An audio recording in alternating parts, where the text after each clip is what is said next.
Salut à tous, c'est Maxime d'Arcade Productions. Petit disclaimer, comme vous le savez, cet épisode devait sortir initialement il y a 3 ans, ça ne s'est pas passé comme ça, et pour nous excuser, j'ai voulu vous faire une chanson. Donc je me permets ici de vous faire une chanson de mon cru, elle s'appelle Pardon. Allez, 3, 2, 1, pardon. Et c'est ainsi que Maxime, qui n'avait plus trop la banane, décida de continuer sa petite vie peinarde au coin du feu. Non mais putain, vous en avez pas marre de pas avoir d'idées? Toujours avec vos voix off de merde à dire des banalités absurdes. Vous avez une voix toute pétée juste pour dire de la merde. J'en peux plus. C'est quand que vous allez un peu taffer sur vos épisodes de merde, bordel de c***, nom de Dieu. Parce que là le type il a juste une vie de merde, un feu tout pété de merde. Il a fait avec le cul.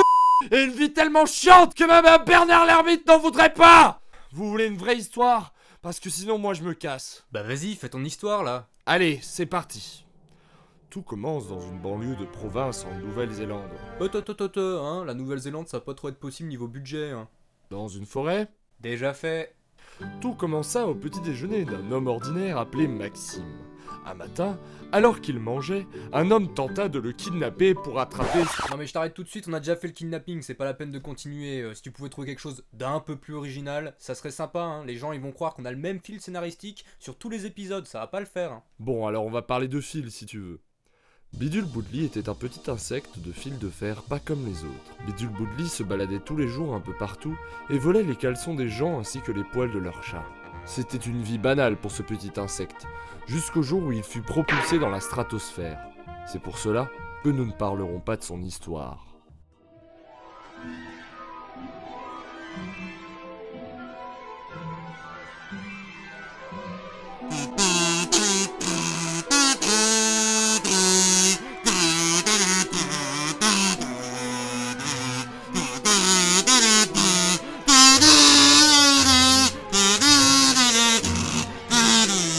Bonjour et bienvenue dans ce plan intemporel et tout de suite le lancer de dés.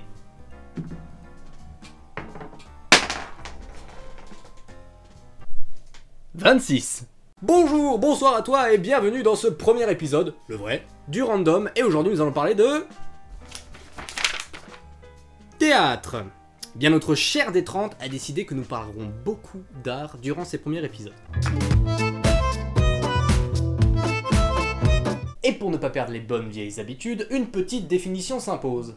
Donc il faut définir le théâtre, c'est un art extrêmement large qui a beaucoup muté avec le temps. Néanmoins on peut séparer celui-ci en deux grosses catégories, l'art théâtral qui est représenté devant un public, ou bien l'art théâtral que l'on retrouve dans les différentes pièces écrites. Les deux sont d'ailleurs liés, car souvent les pièces sont écrites avant d'être jouées. Mais ce n'est pas le cas de toutes, comme par exemple dans le théâtre d'improvisation, où on peut avoir qu'une trame, voire rien du tout. Mais je m'égare. Revenons-en à notre définition pure et dure. Les œuvres théâtrales, à part quelques exceptions, sont écrites sous forme de dialogue entre les personnages, et sont ensuite représentées sur scène. Donc, comme nous l'avons vu, le théâtre est un art très étendu et il comprend différentes choses. Il regroupe le discours, c'est-à-dire comment les répliques sont écrites, puis mises en scène et dites. Les gestes, comment l'acteur va accompagner ses répliques, se mouvoir dans l'espace scénique, comment va-t-il construire l'intégralité de son personnage avec sa voix, ses mimiques et ses gestes. Les sons, de quelle manière l'acteur va dire ses répliques ou accompagner son texte par des onomatopées. La musique, si oui ou non on l'emploie, comment accompagne-t-elle l'œuvre. La scénographie, qu'est-ce qu'il y aura sur scène, comment cela sera placé, pourquoi, quelle ambiance ressortira de l'espace scénique, quel décor est placé et quelle est son utilité pratique et symbolique. Les costumes, ce qu'ils représentent, leur raison d'être là, du point de vue pratique et symbolique. Au niveau de l'écriture aussi, des idées de l'histoire racontée, de la manière dont elle est amenée. Enfin ça c'est un peu la définition officielle, hein. Mais si on regarde bien, le théâtre s'immisce partout dans notre quotidien.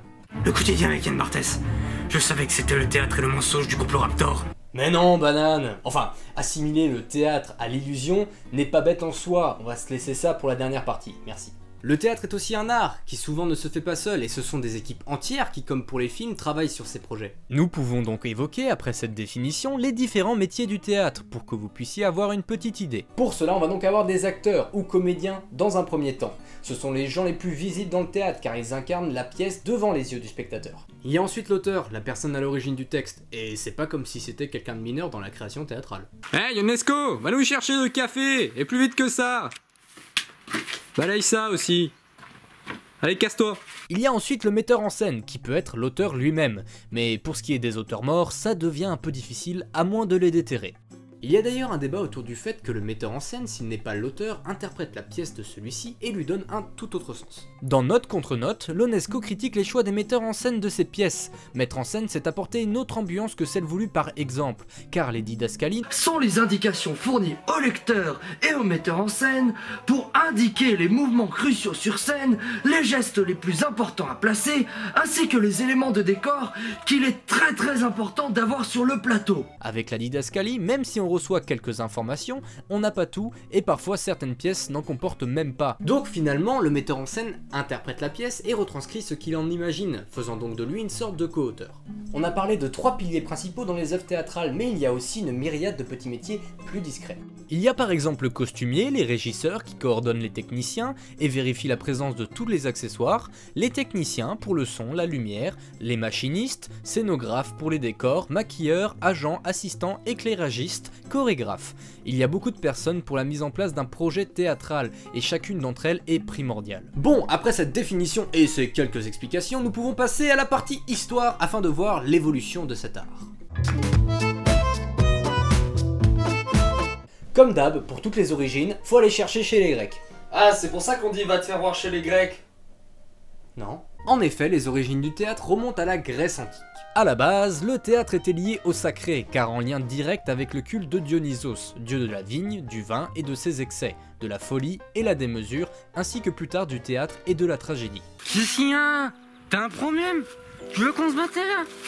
C'est pas à qui tu parles, toi. Tu parles au dieu de la fête, là. Hein? Au dieu des vins, des vignes. Moi, je suis Dionysos. Alors, Zeus avec tes petits éclairs de péteux, là, eh ben, il va se faire voir. Hein? Parce que moi, je suis le dieu du vin, de la fête. Bon, c'est des fêtes de merde. Mais c'est pas ma faute, c'est les gens qui viennent, ils sont cons. Je suis le dieu du théâtre aussi, c'est toi qui l'as inventé, le théâtre, connard. Non, c'est pas toi. Quand on fait la fête, on fait du théâtre. Et c'est grâce à moi. Alors, allez vous faire au cul. Donc le théâtre est directement lié à ce culte en l'honneur de ce monsieur pas très sérieux. À l'époque d'ailleurs, l'organisation des représentations était très différente. En effet, les représentations avaient lieu lors de ces cérémonies et laissaient place à des concours où l'on présélectionnait des auteurs qui étaient payés par des mécènes. Et ceux-ci présentaient alors 3 tragédies et un drame satirique. La comédie, qui sert à se moquer et donne des pièces plus légères, n'était pas en vogue et n'était pas jugée assez sérieuse. Tandis que la tragédie, qui n'était pas très joyeuse, était considérée, elle, comme un genre noble. En réalité, la tragédie devait surtout servir de mise en garde pour le peuple, afin qu'il ne reproduise pas les erreurs des personnages. La tragédie avait en fait une fonction cathartique, en mode regarde ce qui va se passer si tu baisses ta mère, regarde ce qui va se passer si tu tues ton père, il va y avoir du grabuge, attention, donc ne le fais pas. Donc ne le faites pas les enfants, achetez plutôt une calache. Le théâtre grec avait aussi d'autres particularités. Ce n'étaient que des hommes qui jouaient les différents rôles, pas une seule femme sur scène, et ceux-ci portaient des masques et jouaient sur des chaussures compensées. Vous imaginez bien comme le théâtre a évolué depuis. Ensuite, dans le théâtre grec, il y avait aussi un chœur qui faisait partie intégrante de la pièce. Il réagit aux événements joués, comme le public devrait le faire, commente celle-ci, donne le contexte et la résume, pour que les spectateurs puissent bien suivre. Mais son utilité et existence tentent à disparaître avec le temps. Et le père et le fils, en fait. C'est ouf, hein. C'est ouf, hein. T'as compris? T'as compris? T'as compris? C'est pas mal, hein. Et là, en fait, c'est sa mère. C'est elle. Depuis le début. Ouais. Et là, c'est la porte. Pour terminer sur le théâtre grec, celui-ci était joué dans un endroit particulier prévu à cet effet, qui s'appelle un... suspense? Un suspense? Un théâtre! Wouh! Celui-ci était en forme d'hémicycle construit sur le flanc d'une colline afin de pouvoir faire des gradins qui montent sans trop de travaux. Il y a un orchestre au centre, derrière une scène et l'enceinte avec les gradins. Le théâtre est d'ailleurs construit de sorte à ce que l'on entende bien les voix des acteurs, surtout qu'en plus leurs masques étaient de vrais porte-voix. Efficacité de portée de voix. Avant de finir sur les Grecs, quelques bonhommes connus du théâtre game de l'époque. J'ai nommé MC Eschyle, XX Dark Sophocle XX, Euripide du 93, ainsi que The Aristophane of the Dead. Bon, les Grecs c'est bien beau, ils sont à l'origine, mais les Romains dans tout ça? Eh bien, il n'y a pas beaucoup de choses différentes chez ces saloperies de copieurs de Romains. Comme chez les Grecs, il y a la dimension religieuse autour de Bacchus, Dionysos, mais chez les Romains. Ainsi que la même dimension politique, car unificatrice du peuple. Le chant, la danse et la musique accompagnent encore le texte comme à l'époque grecque. mais les accessoires quant à eux sont plus nombreux. Le rideau de scène apparaît, les costumes sont parfois somptueux, la machinerie se développe, mais les masques sont toujours présents. Parfois il y a même un Deus Ex Machina, c'est-à-dire un dieu qui descend attaché à une corde pour réciter une tirade sur scène. Cependant, malgré beaucoup de ressemblances, le théâtre romain quant à lui s'est plus tourné vers les farces et le mime. Pour terminer sur la période antique, je souhaite aussi rajouter que les théâtres romains n'étaient plus construits sur les flancs des collines, mais sur des surfaces planes grâce au changement d'architecture. Les principaux noms de dramaturges romains sont Plaute et Terence. Saint-Philippe!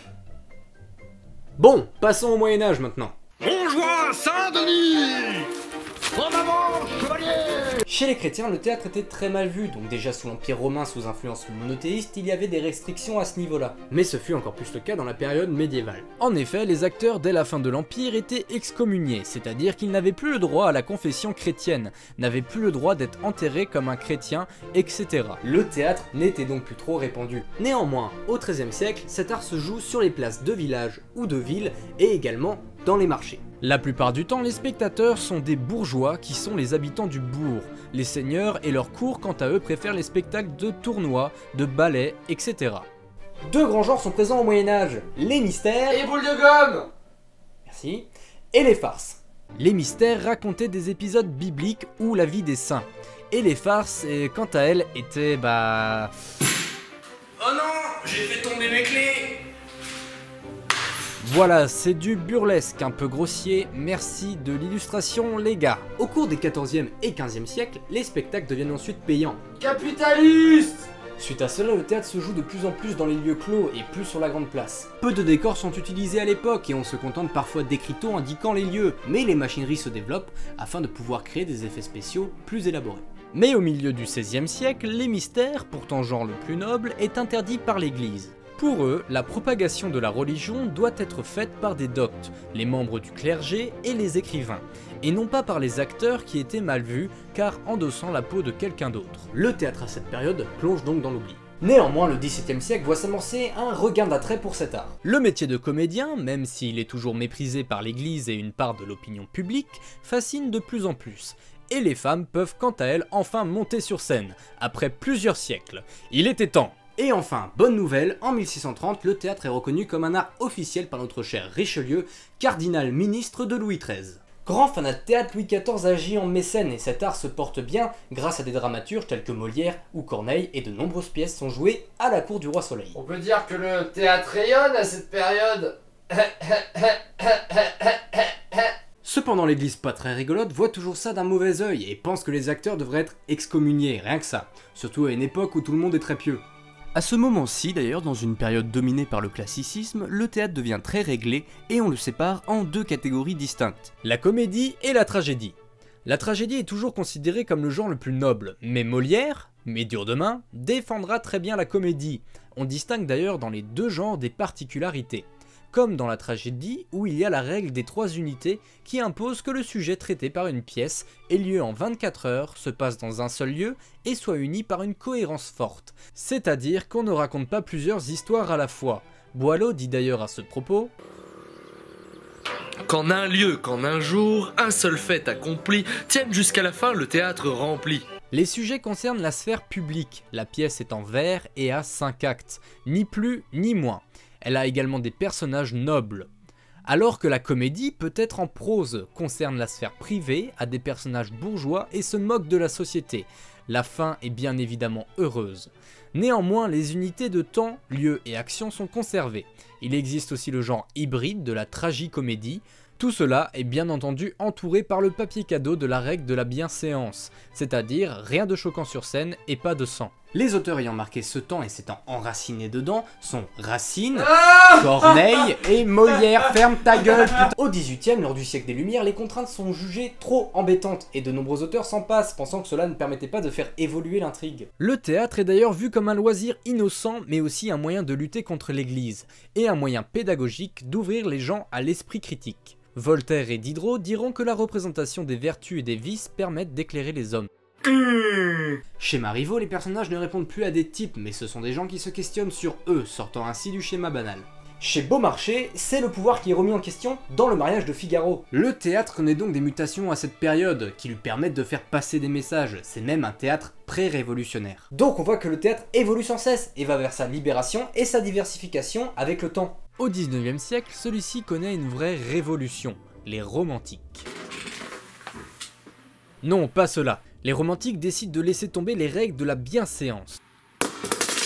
Pareil pour les règles d'unité qui sont définitivement abandonnées, car d'après certains, tels que Victor Hugo, ce sont des cages. Ils se débarrassent aussi des alexandrins. Ah, mais laissez-moi, je suis pas Alexandre, moi. Cela provoque d'ailleurs de vifs débats et échanges autour de tout cela, comme à la représentation de Hernani de ce bon vieux Victor Hugo, où les gens se sont battés. Mais même si elle choque, elle en impose par sa force cette pièce. Alfred de Musset lui aussi innove en écrivant des pièces qu'il ne veut pas faire représenter, disant qu'elles sont faites pour être imaginées. Et on arrive enfin au 20e et 21e siècle, avec toutes leurs évolutions, où les genres théâtrales prennent tous des chemins très différents. Ça va vers les comédies de mœurs, telles que les vaudevilles par exemple, un genre assez léger qui joue surtout sur le comique de situation. Ou le théâtre de subversion, proche du mouvement Dada, ou encore le théâtre de l'absurde avec Ionesco, Beckett, ou plus récemment Duras qui remet en cause le théâtre lui-même. Ils remettent même en question le personnage, les répliques et les genres eux-mêmes. Pour l'Ionesco, le comique est l'autre face du tragique. On a même un retour au tragique, avec des mythes qui reprennent tout leur sens avec la montée du fascisme dans les années 30.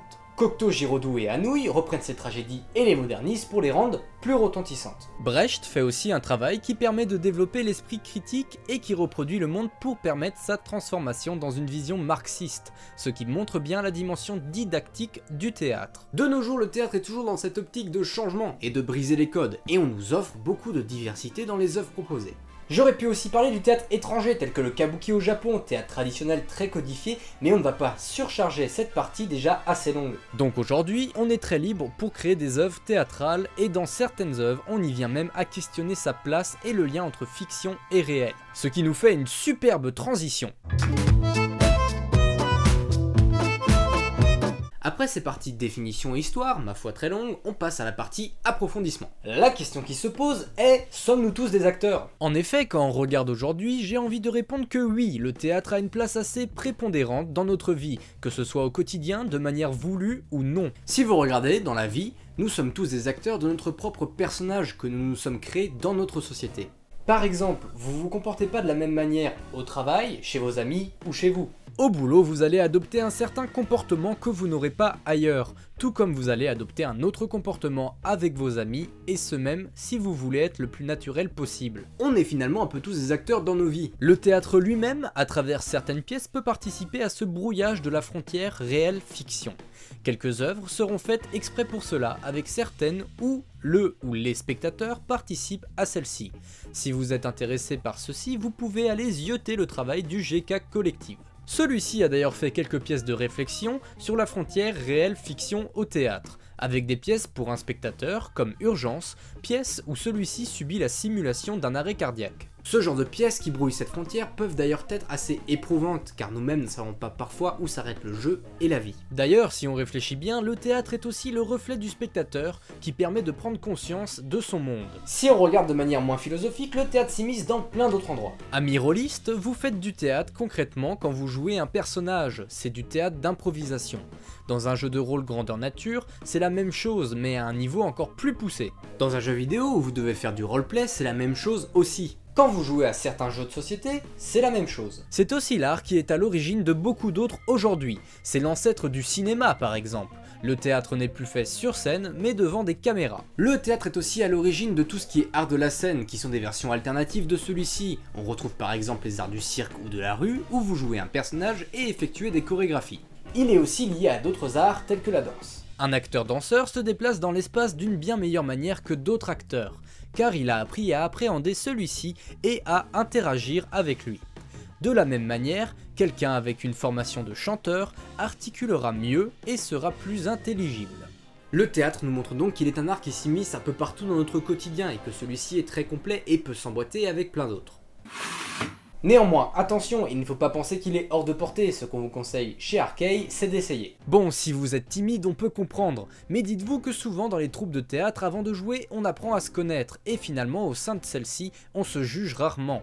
Donc cela peut être une arme contre votre timidité. Donc dans tous les cas, on vous conseille de tester ce super bar, plein de vertus et magnifique. Voilà, j'espère que ce nouvel épisode du Random vous a plu. On vous invite à réfléchir à la question, à donner votre avis dans les commentaires sur la place du théâtre dans votre vie. N'hésitez pas à faire des recherches approfondies sur le sujet, sur le théâtre qui est vraiment un art passionnant. On vous invite également à laisser un petit pouce bleu, à vous abonner à la chaîne, et on se retrouve bientôt dans un prochain épisode. Ciao!